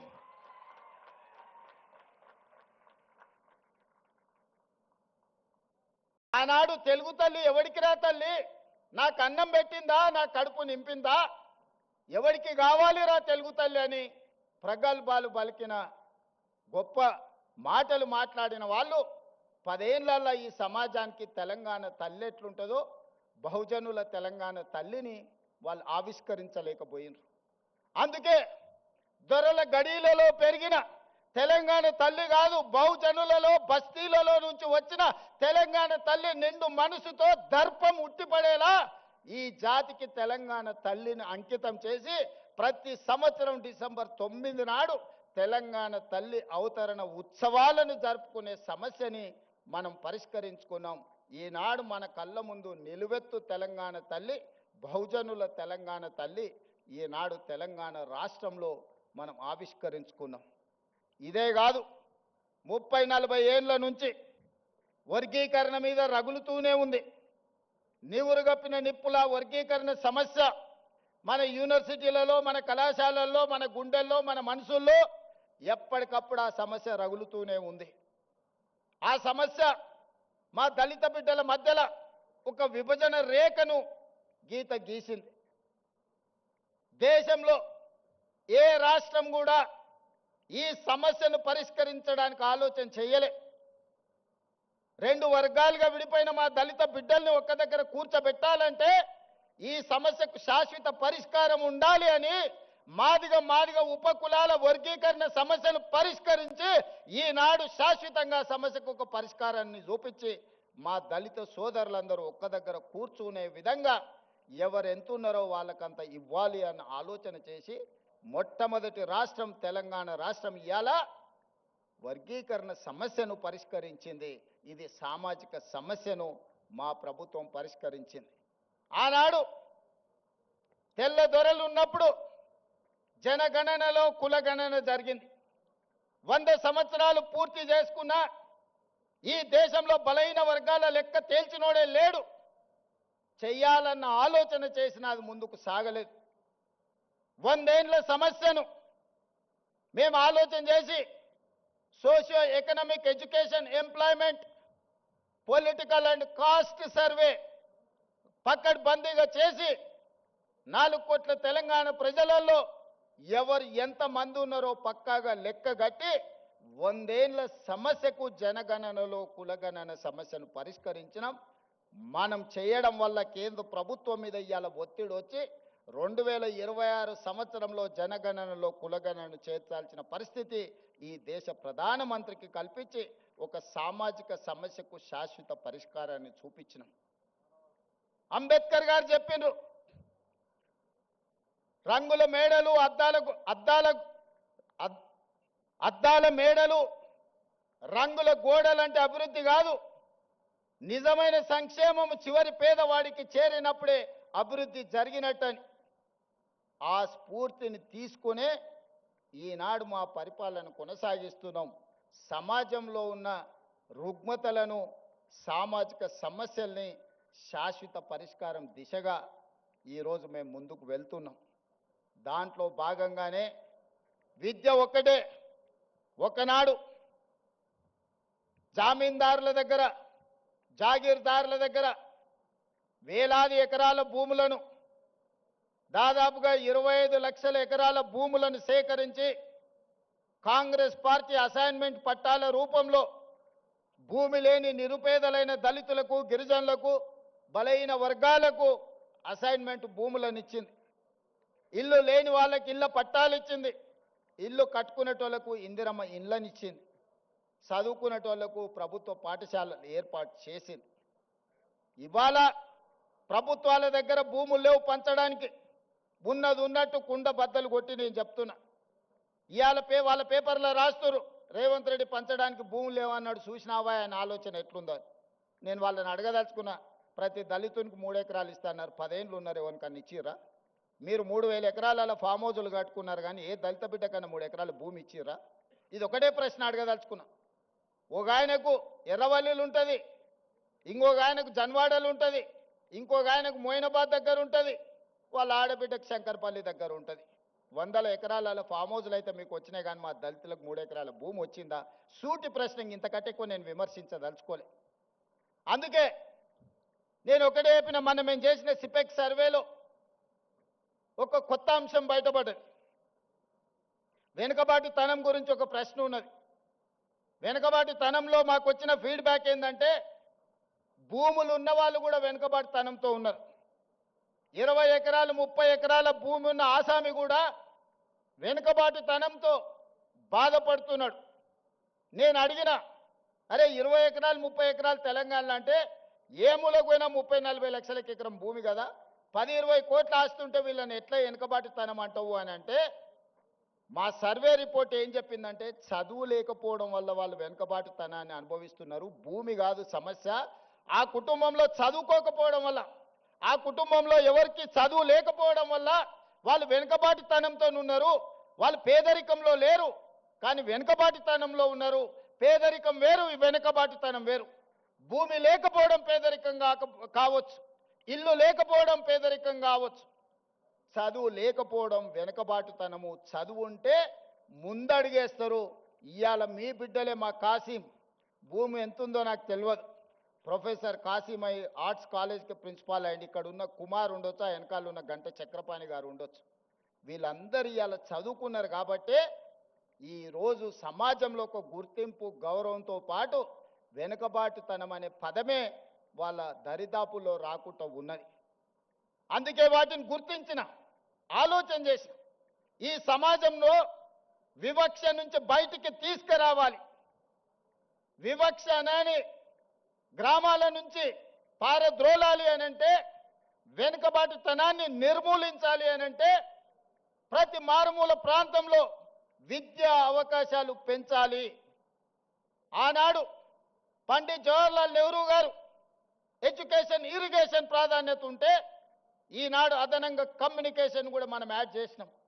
సోనియా గాంధీ గారు రైట్ టు ఎడ్యుకేషన్ యాక్ట్ తీసుకొచ్చారు. నేను ఇవాళ టీచింగ్ స్టాఫ్ ఇక్కడ ఉన్న మిత్రులందరికీ నా మనసులో ఉన్న ఆవేదనను నేను మీకు చెప్పదలుచుకున్నా. 1,25,000 మంది టీచర్లు ఉన్నారు. ఇవాళ 25 లక్షల పైగా పాఠశాలలు ఉన్నాయి తెలంగాణలో ప్రభుత్వానికి. ఆ పాఠశాలల్లో 18 లక్షల మంది విద్యార్థులు చదువుకుంటారు. కానీ ప్రైవేట్లో 11 లక్షల పాఠశాలలే ఉంటే, 11,000 పాఠశాలలే ఉంటే 33 లక్షల మంది విద్యార్థులు చదువుకుంటున్నారు. మరి ఎంఏ బిఎడ్ చదువుకున్న ప్రభుత్వ పాఠశాలల్లో టీచర్లుండి 25,000 పైగా పాఠశాలలుంటే ప్రభుత్వ పాఠశాలలో ఎందుకు విద్యార్థులు తక్కువ ఉన్నారు? టీచర్లు ఉన్న దగ్గర పిల్లలు లేరు, పిల్లలు ఉన్న దగ్గర టీచర్లు లేరు. ఇట్లాంటి సమస్యలు ఎందుకు వస్తున్నాయి అని మేము చూసినాం. విద్య అందుబాటులో ఉంది, కానీ నాణ్యమైన విద్య లేదు. ఈరోజు సమాజానికి విద్య సమస్య కాదు, నాణ్యమైన విద్య సమస్య. ఇవాళ ఇంజనీర్లకు కొదువ లేదు, సర్టిఫికెట్లు ఉన్న ఇంజనీర్లు ఉన్నారు, కానీ వాళ్ళకు అవసరమైన నైపుణ్యం లేదు. అందుకే క్వాలిటీ ఎడ్యుకేషన్ స్కిల్స్ ఇవాళ విద్యార్థులకు ఇవ్వాలి అని, నాణ్యమైన విద్య కోసం, సాంకేతిక నైపుణ్యం కోసం ఈరోజు మనము కష్టపడాల్సిన అవసరం ఉన్నది. ఇక్కడున్న టీచింగ్ స్టాఫ్నైనా, ఇక్కడున్న పరిపాలకులైనా నా సూచన ఒక్కటే, విద్య ఒక్కటే మన జీవితాలలో మార్పు తెస్తుంది. విద్య ఒక్కటే మన జీవితాలలో వెలుగును తెస్తుంది. విద్య ఒక్కటే మనల్ని వెనుకబాటుతనాన్ని నుంచి బయటికి తీసుకొస్తుంది. విద్య ఒక్కటే మన ఆత్మ గౌరవాన్ని పెంచుతుంది. విద్య ఒక్కటే మన తల్లిదండ్రుల కళ్ళలో ఆనందాన్ని, వెలుగులను నింపుతుంది. ఆ విద్య, నాణ్యమైన విద్య, సాంకేతిక నైపుణ్యంతో కూడుకున్న, శిక్షణతో కూడుకున్న సాంకేతిక నైపుణ్యాన్ని ఇవ్వాలనుకున్నాం. కుల వివక్షను తొలగించాలి అనంటే ఎస్సీ హాస్టల్ ఒక దగ్గర, ఎస్టీ హాస్టల్ ఇంకొక దగ్గర, మైనారిటీ హాస్టల్, బీసీ హాస్టల్ వేరే వేరే ఊరు బయట కట్టిన తర్వాత ఆ ఎస్సీ హాస్టల్లో చదువుకున్న యువకుడి మైండ్లో ఏముంటుందో ఒక్కసారి ఆలోచన చేయండి. మేము ఎస్సీలం, దళితులం కాబట్టే కదా ఊరు బయట మాకు బడి పెట్టిరని అనుకుంటున్నాం. మేము ఆదివాసులం, గిరిజనులం కాబట్టే కదా ఇసిరేసినట్టు మమ్మల్ని ఎక్కడనో పెట్టినరు అనుకుంటున్నారు. బీసీలు, మైనారిటీలు కూడా అదే ఆలోచన. అందుకే ఈ వివక్ష పోవాలి, మనందరం మనుషులుగా కలిసి ఉండాలి, మనలో మానవత్వము నిండాలి అనంటే వీటిని తొలగించాలి, కులం అనే అడ్డుగోడల్ని తొలగించాలి. అందుకే young India integrated residential schools SC, ST, BC, minority, upper caste అందరూ కలిసి చదువుకునే విధంగా 100 నియోజకవర్గాలలో each residential school in 25 acres campus 200 కోట్ల రూపాయలు ఒక్కొక్క పాఠశాలకి ఇచ్చి ఈ కులం అనే అడ్డుగోడల్ని తొలగించి అందరు కలిసి కట్టుగా 2,500 నుంచి 3,000 మంది స్టూడెంట్స్ ఒక్కొక్క పాఠశాలల్లో దాదాపుగా 100 నియోజకవర్గాలలో 2.5 నుంచి 3 లక్షల మంది విద్యార్థులు ఒక్క దగ్గర కలిసి చదువుకునే విధంగా ఈరోజు ఆ వివక్షను తొలగించడానికి యంగ్ ఇండియా ఇంటిగ్రేటెడ్ రెసిడెన్షియల్ స్కూళ్ళని మనం ప్రారంభించుకున్నాం. ఈ పేరు ఎక్కడి నుంచి అని మీరు అనుకోవచ్చు. యంగ్ ఇండియా ఈ పేరు నాది కాదు, ఈ పేటెంట్ రైట్ మహాత్మా గాంధీ. దేశ స్వతంత్రం కోసం 1921 నుంచి 1931 వరకు దేశ స్వతంత్ర ఉద్యమాన్ని ఉవ్వెత్తున తీసుకెళ్లాలి, ప్రజలకు సమాచారాన్ని చేరవేయాలని ఆనాడు మహాత్మా గాంధీ గారు ఒక పత్రిక నడిపినారు. ఆ పత్రిక పేరే యంగ్ ఇండియా. ఆ యంగ్ ఇండియా స్ఫూర్తితోనే మహాత్మా గాంధీ గారు ఇచ్చిన సందేశంతో ఈరోజు యంగ్ ఇండియా ఇంటిగ్రేటెడ్ రెసిడెన్షియల్ స్కూల్స్ని మనం స్టార్ట్ చేసుకున్నాం. ఇదే కాదు, స్కిల్స్. అందుకే యంగ్ ఇండియా ఇంటిగ్రేటెడ్ స్కిల్ యూనివర్సిటీని మనం మొదలు పెట్టుకున్నాం. మీకు ఉస్మానియా ఉంది, కాకతీయ ఉంది, పాలమూరు ఉంది, మహాత్మా గాంధీ ఉంది, ఇట్లా చెప్పుకుంటూ పోతే సెంట్రల్ చాలా యూనివర్సిటీలు ఉన్నాయి. ఈ యూనివర్సిటీలలో విద్య బోధిస్తున్నాం. అవసరమైన సాంకేతిక నైపుణ్యాన్ని బోధించడానికి ఒక యూనివర్సిటీ ఉండాలని ఆలోచన చేసి యంగ్ ఇండియా స్కిల్స్ యూనివర్సిటీని దేశంలోనే మొట్టమొదటిసారి పబ్లిక్ ప్రైవేట్ పార్ట్నర్షిప్లో Anand Mahindra, Apollo hospitals, Reddy labs, లేకపోతే ఇట్లాంటి ఎంతో మంది నిష్ణాతులు, ఒక దేవయ్య గారు డాక్టర్గా వరంగల్ దళితుడు ఈరోజు అమెరికాలో ఎంత ఉన్నత స్థానానికంటే అతని ఆస్తి, అతని పిల్లల ఆస్తి లెక్కేస్తే ఒక 4-5 లక్షల కోట్ల రూపాయల ఆస్తి ఉండొచ్చు. ఒక వరంగల్లో పుట్టిన దళిత బిడ్డ దేవయ్య ఈరోజు యంగ్ ఇండియా స్కిల్స్ యూనివర్సిటీలో బోర్డ్ ఆఫ్ డైరెక్టర్. ఎందుకంటే వాళ్ళ నుంచి మీకు ఇన్స్పిరేషన్ రావాలి. వాళ్ళు మీ మంచి భవిష్యత్తు కోసం ప్రతి సంవత్సరం 1,10,000 మంది ఇంజనీరింగ్ గ్రాడ్యుయేట్స్ తెలంగాణ రాష్ట్రం నుంచి పాస్ అవుతారు. వాళ్ళ తల్లిదండ్రులు గ్రామాలలో ఉండే, అయ్యా మా పిల్లగాడు ఇంజనీరింగ్ చదువుకున్నాడు, పెద్ద నౌకరీ అయ్యా, నువ్వు ముఖ్యమంత్రి అని వస్తుంటారు కొడంగల్ నుంచి. వాడిని పిలిచి అప్లికేషన్ పెట్టుకోరంటే వానికి రాయనికి వస్తలేదు. వేరే పని చేసేటోనికి పని ఇప్పించుడు నాకు అలకగా ఉన్నది. ఇంజనీరింగ్ చదివిండి అంటే ఇప్పించుడు చాలా కష్టంగా ఉన్నది. ఇది నేను కొంచెం బాధతో చెప్తున్నా. సర్టిఫికెట్ అయితే వచ్చింది కానీ సాంకేతిక నైపుణ్యం లేదు. అందుకే యంగ్ ఇండియా స్కిల్స్ యూనివర్సిటీ ప్రారంభించి ఆ పిల్లలకు శిక్షణ నైపుణ్యాన్ని ఇచ్చి వాళ్ళని ప్రయోజకులను చెయ్యాలి. ఈరోజు సమాజంలో డిమాండ్ ఉంది కానీ సప్లైలో ఉన్నారు కానీ సమానమైన నైపుణ్యం లేదు. అందుకే యంగ్ ఇండియా స్కిల్స్ యూనివర్సిటీని ప్రారంభించినాం. ఒలింపిక్స్లో మీరు చూస్తున్నారు, చిన్న చిన్న దేశాలు ఎన్నెన్నో గోల్డ్ మెడల్స్ తెస్తున్నాయి. మన దేశానికి ఎప్పుడు అందులోకి పోయేటానికి కూడా వస్తలేదు. టీవీ కాడ చూసి సప్పట్లు కొట్టే సినిమాలో నేను చూసిన సునీల్ గవాస్కర్, సచిన్ టెండూల్కర్, గచ్చిబౌలి దివాకర్ అని బ్రహ్మానందం డ్రెస్ వేసుకొని కూర్చుంటాడు. చెప్తుంటాడు, సునీల్ గవాస్కర్, సచిన్ టెండూల్కర్ నన్ను తొక్కేసిండ్రు, అందుకే నేను ఇక్కడ డ్రెస్ వేసుకొని క్రికెట్ ఆడతానని టీవీ ముందర అందరిని కూర్చోబెట్టి డ్రెస్ వేసుకొని అందరికీ గొప్పలు చెప్పుకుంటుంటాడు, నేను కూడా గచ్చిబౌలి దివాకర్ని అని. అట్లనే మన స్కిల్స్ విషయంలో కూడా మన నేతలు మాట్లాడుతుంటారు, ఇక వచ్చే గోల్డ్ మెడల్స్ అని, అయిపోయినాక ఒక్కడు కనిపిస్తలేడు. అందుకే 2036లో ఒలింపిక్స్లో గోల్డ్ మెడల్స్ సాధించాలి అంటే మన నైపుణ్యంతో కూడుకున్న చిన్న పిల్లల్ని 10 ఏళ్ళు 11 ఏళ్ళు ఉన్నప్పుడే వాళ్ళ యొక్క నైపుణ్యాన్ని గుర్తించి మట్టిలో మాణిక్యాలను వెలికి తీయాలి. 10-12 ఏళ్ళు శిక్షణ ఇస్తే కానీ ఒలింపిక్స్లో ఒక గోల్డ్ మెడల్ సాధించలేడు. అందుకే వాటి కోసం ఈనాడు యంగ్ ఇండియా స్పోర్ట్స్ యూనివర్సిటీని మనం ప్రారంభించుకున్నాం. దీంట్లో గొప్ప గొప్ప క్రీడాకారులను తీసుకున్నాం. ఈరోజు అభినవ్ బింద్రా, అదేవిధంగా Kapil Dev football all India captain, ఇట్లాంటి వాళ్ళందరూ ఆ స్పోర్ట్స్ బోర్డులో ఉన్నారు. Ravikanth Reddy India volleyball captain, Arjun award మన తెలంగాణ బిడ్డ కూడా అందులో ఉన్నారు. మరి వాళ్ళకు అవసరమైన పెట్టుబడులు పెట్టడానికి కావ్య మారన్, అపోలో బోర్డు సంబంధించిన వాళ్ళు, వీళ్ళందరినీ కూడా వాళ్ళకు అవసరమైన ఆర్థికంగా ఆదుకోవడానికి పెద్ద పెద్ద వాళ్ళని ఈరోజు ఒక స్పోర్ట్స్ యూనివర్సిటీని ఈరోజు ప్రారంభించుకున్నాం.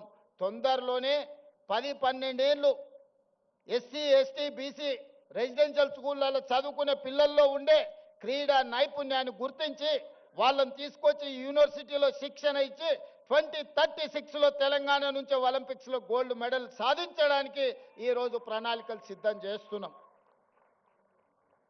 ఇవన్నీ తెలంగాణలో ఉన్న వెనుకబడిన వర్గాల కోసం, పేదరికంలో మగ్గిపోతున్న మా మిత్రుల కోసం ఆలోచన చేస్తున్నాం.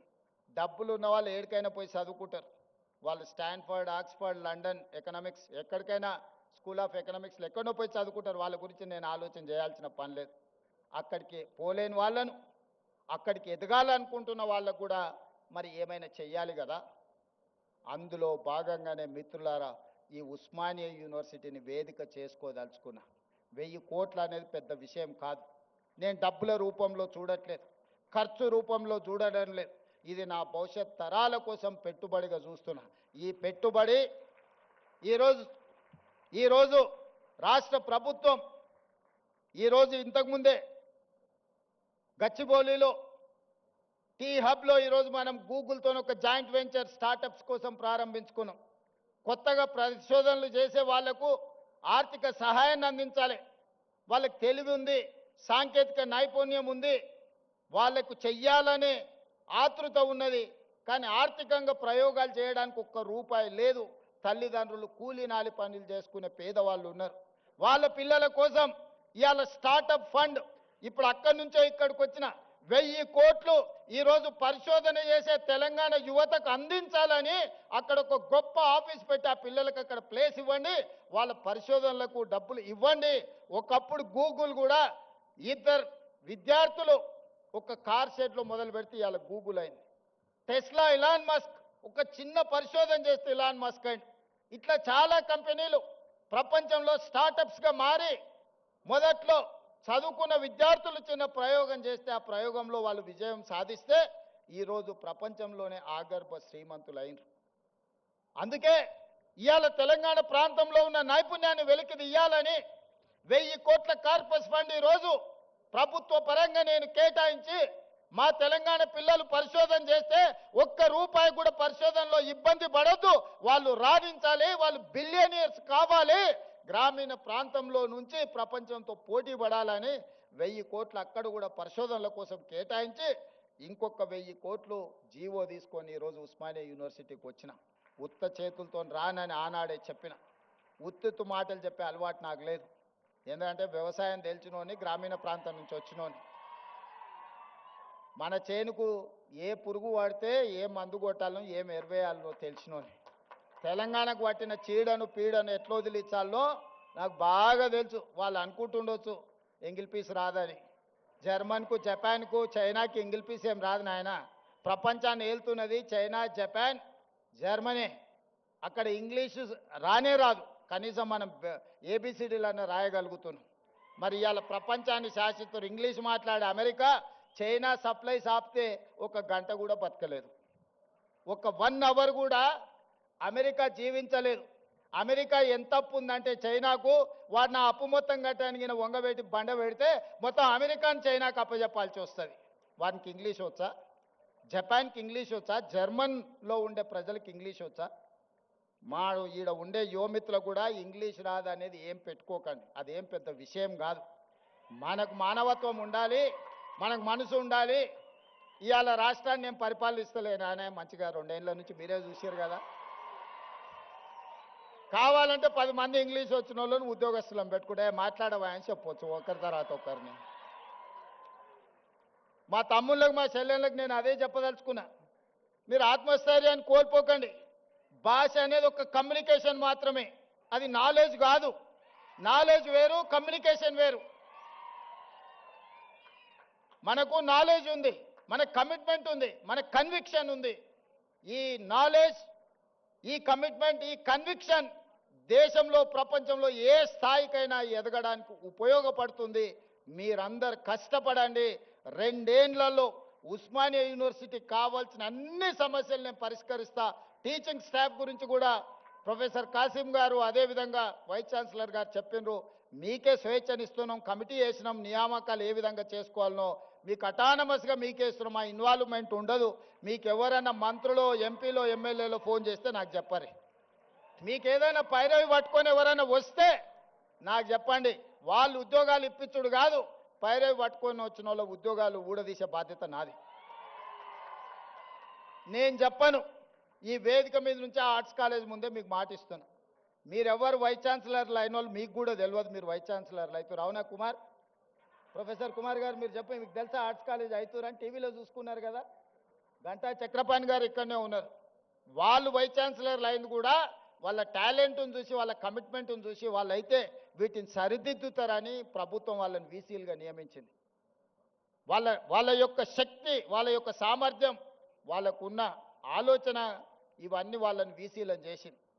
రేపు కూడా ఇదే విధానాన్ని మీరు అవలంబించండి. నో పొలిటికల్ ఆబ్లిగేషన్, నో పైరవి. ఎవరిని కూడా ఎంత వారున్నా కూర్చోబెట్టి కాఫీ ఇప్పించండి. మా ఎంపీలో, ఎమ్మెల్యేలో, మంత్రులు వస్తే మర్యాద ఇవ్వండి, మర్యాదలో లోపం చేయకండి. ఛాయ్ తాగిపించండి, మధ్యాహ్నం వస్తే ఇంత భోజనం పెట్టండి, కానీ ఓ టీచర్ ఉద్యోగం మాత్రం ఇవ్వకండి. ఒక టీచర్ ఉద్యోగం పైరవికారుడికి ఇస్తే రాబోయే 35 ఏళ్ళు ఎన్ని వేల మంది పిల్లల భవిష్యత్తు వాళ్ళు చెడగొడతారా? ఆ అధికారం మీకు లేదు, నాకు లేదు. పిల్లల జీవితాలతో చెలగాటమాడే అధికారం మీకు లేదు, నాకు లేదు. చదువు చెప్పి పిల్లల సమస్యల్ని పరిష్కరించి వాళ్ళని తెలంగాణ సమాజంలో ప్రయోజకులను చేసే వాళ్ళను మీరు సిబ్బందిగా నియమించుకోండి. మీకు కావాల్సిన సహకారాన్ని అందించే బాధ్యత నాది. ఈ ఉస్మానియా యూనివర్సిటీ తెలంగాణకు గుండెకాయ. గుండెకు జబ్బొస్తే మనిషి పోతాడు. తెలంగాణలో కూడా ఉస్మానియా యూనివర్సిటీకి సమస్య వస్తే ఆ తెలంగాణ సమాజానికే తీరని నష్టం తీసుకొస్తుంది. తప్పకుండా ఈ ఉస్మానియా యూనివర్సిటీ వేదికగా మా ప్రభుత్వం వైపు నుంచి మీకు చెప్పదలుచుకున్న, మీకు స్వేచ్ఛ ఉంది, సామాజిక న్యాయం జరుగుతుంది, సమానమైన అవకాశాలు ఇస్తాం. రాజకీయ పార్టీల ఉచ్చులో పడకండి, చదువుకోండి, భవిష్యత్తును నిర్మించుకోండి. సమస్య వచ్చినప్పుడు నిటారుగా నిలబడి కొట్లాడండి. సమస్యల మీద కొట్లాడుతా అంటే నేను వద్దనను. ఇక్కడ కొట్లాడబట్టే తెలంగాణ రాష్ట్ర కళ సాకారమైంది. తెలంగాణ సమాజానికి ఏది ప్రయోజనమో దానికోసం కొట్లాడండి. ఏ రాజకీయ పార్టీ జెండాలు ఎత్తాలనో వాళ్ళ మోచేతి నీళ్లు తాగాలనో ప్రయత్నం చేయకండి. సర్వ స్వతంత్రతను మీరు నిరూపించుకోండి. ఉస్మానియా యూనివర్సిటీ అంటే ఒక క్వాలిటీతో కూడుకున్న విద్య అందిస్తారు. ఇక్కడ విద్యార్థులు ప్రపంచాన్ని నడిపించగలుగుతారని నిరూపించాల్సిందిగా మీ అందరికీ సూచన చేస్తూ అన్ని రకాలుగా ప్రభుత్వం అండగా నిలబడుతుంది. అభివృద్ధి చేసుకుందాం, ఒక స్ఫూర్తిని నింపుకుందాం. మన పూర్వ తరాల నుంచి వచ్చిన ఒక స్ఫూర్తిని భవిష్యత్తుకు పునాదులుగా మార్చుకొని అభివృద్ధి పదం వైపు నడిపిద్దామని మీ అందరికీ తెలియజేస్తూ, మీలోనే ఎవరు ఊహించగలరు ఒకరోజు ఇక్కడ నిలబడి మాట్లాడే అవకాశం ఇక్కడ ఉన్నోళ్ళకే రావచ్చు. నేను జిల్లా పరిషత్ మెంబర్ అయినాడు కూడా ఎవరు ఊహించలే. నేను తెలంగాణ ఉద్యమం సందర్భంగా ఇక్కడికి వచ్చినప్పుడు కూడా ఎవరు అనుకోలే. కానీ ఇవాళ అవకాశం వచ్చింది. నిబద్ధతతో ఉండండి, నిరంతరం కష్టపడండి, ఖచ్చితంగా ఫలితాలు వస్తాయి. ప్రభుత్వం గుర్తిస్తుంది, ప్రజలు గుర్తిస్తారు. తెలంగాణ సమాజం కష్టపడ్డ వాడిని కష్టాన్ని వృధా పోనివ్వరు. తెలంగాణ సమాజం మిమ్మల్ని గుండెల్లో పెట్టి చూసుకుంటుంది. మీ తల్లిదండ్రుల కళ్ళల్లో ఆనందం చూడడానికి కష్టపడి డాక్టర్లు, లాయర్లు, ఇంజనీర్లు, ఐఏఎస్లు, ఐపీఎస్లు కావాలి. అదే నా కోరిక. మీలో కొంతమంది నాయకులై రాష్ట్రాన్ని పరిపాలించాలని ఆశిస్తూ మీ అందరి దగ్గర సెలవు తీసుకుంటున్న ధన్యవాదాలు మిత్రులారా. ఎక్కడైనా ఒక ముఖ్యమంత్రి గారు ఈరోజు ఉస్మానియా యూనివర్సిటీని ఏ విధంగా నిర్మించుకోవాలనో ముగ్గురు అంతర్జాతీయ స్థాయి ఆర్కిటెక్ట్స్తోని ఈరోజు డిజైన్స్ చేసి మీ ముందరనే పెట్టినాం. మీరు చూడండి, దాన్ని ఏ విధంగా అభివృద్ధి చేసుకోవాలనో, ఇంకా ఏమైనా అందులో పొందుపరచాలన్నా మీ ఆలోచనలను తీసుకొని నిర్మాణం పనులు ఈ నెలాఖరికి నిర్ణయం తీసుకుంటాం. దయచేసి ఇక్కడికి వచ్చిన మేధావులు కానీ విద్యార్థులు కానీ ఒక్కసారి ఆ 3 కన్సల్టెంట్స్ ఏదైతే ఇచ్చిండ్రో ప్రణాళికల్ని మీరు పరిశీలించి ఖచ్చితమైన నిర్ణయం తీసుకొని ఇవ్వండి. మంచిగా ఉస్మానియా యూనివర్సిటీని అభివృద్ధి చేసుకుందామని తెలియజేస్తూ మీ అందరి దగ్గర సెలవు తీసుకుంటున్నా. గౌరవనీయులైన ముఖ్యమంత్రి, ఉస్మానియా విశ్వవిద్యాలయం మీ అందరి పక్షాన ఆనరబుల్ వీసీ గారు, ఆనరబుల్ రిజిస్ట్రార్ గారు, వైఎస్డి గారు ఆత్మీయంగా సన్మానం అందజేస్తారు. ఎక్కడైనా విన్నారా? సాక్షాత్తు ముఖ్యమంత్రి మిమ్మల్ని ఒక పొలిటికల్ ఎగ్జిక్యూటివ్గా, ఒక అడ్మినిస్ట్రేటివ్ ఎగ్జిక్యూటివ్గా ఎదగాలని ఆశించారు. అలాగే కమిట్మెంటు, కన్విక్షను, క్యారెక్టరు త్రివేణిగా సాగాలని ఉస్మానియా విశ్వవిద్యాలయానికి కొత్త ఉత్సాహాన్ని అందించి విద్యను మించిన ధనం లేదు, స్పందనను మించిన గుణం లేదు అన్న ఆనరబుల్ సీఎం గారిని మనమంతా అభినందిద్దాం. మన నమస్కారాలు సమర్పించుకుంటూ ఇప్పుడు అందరం లేచి నిలబడాలి. National anthem Janaganamana. जनगणमन अधिनायक जय हे भारत भाग्य विधाता पंजाब सिंध गुजरात मराठा द्राविड़ उत्कल गंगा विंध्य हिमाचल यमुना गंगा उच्चल जलधि तरंगा तव शुभ नामे जागे, तव शुभ आशीष मांगे, गाहे तव जय गाथा। जन गण मंगलदायक जय हे भारत भाग्य विधाता। जय हे जय हे जय हे जय जय जय जय हे।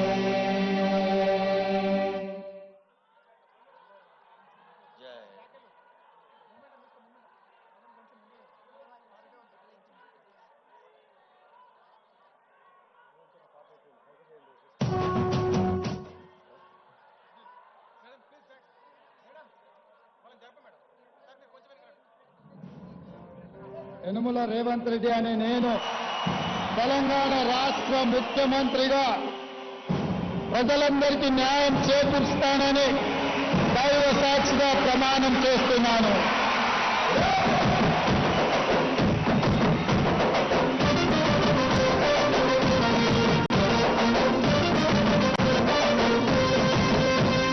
యనుమల రేవంతన నేను మనిషంగా ఎవడు రమణ నా పేదంత